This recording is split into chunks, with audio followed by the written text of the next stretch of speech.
Hello நண்பர்களே, நம்ம இப்போ ஒரு குட்டி முயலின் ஸ்டோரியை தான் பார்க்க போகிறோம். புத்திசாலி குட்டி முயல். ஒரு அழகான காடு இருந்தது. அங்கே எல்லா விலங்குகளுமே சந்தோஷமாக வாழ்ந்து வந்தாங்க. ஒரு நாள் காட்டில் திடீர்னு தீ பிடிச்சிருச்சு. எல்லா விலங்குகளும் பயந்து ஓட ஆரம்பிச்சிடுச்சு. யானை, மான், குரங்கு எல்லாமே சொல்லுச்சு, நம்ம இப்போ என்ன பண்ணுறது என்று யோசித்தது. அந்த நேரம் ஒரு குட்டி முயல் முன்னாடி வந்தது. நான் போய் தண்ணி கொண்டு வந்து ஊற்றப் போகிறேன் என்று.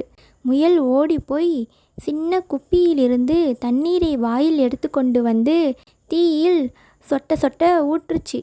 மற்ற விலங்குகள் எல்லாரும் சிரிச்சாங்க. இவ்வளோ சின்ன முயலால் என்னத்தான் செய்ய முடியும்? ஆனால் முயல் நிற்கவே இல்லை. மீண்டும் மீண்டும் தண்ணீர் எடுத்துக்கொண்டு வந்துச்சு. அதை பார்த்த மற்ற விலங்குகளும் முயலோடு சேர்ந்து உதவுச்சு. அப்புறம் தீ மெதுவாக அணைந்தது. யானை மகிழ்ச்சியாக சொன்னது.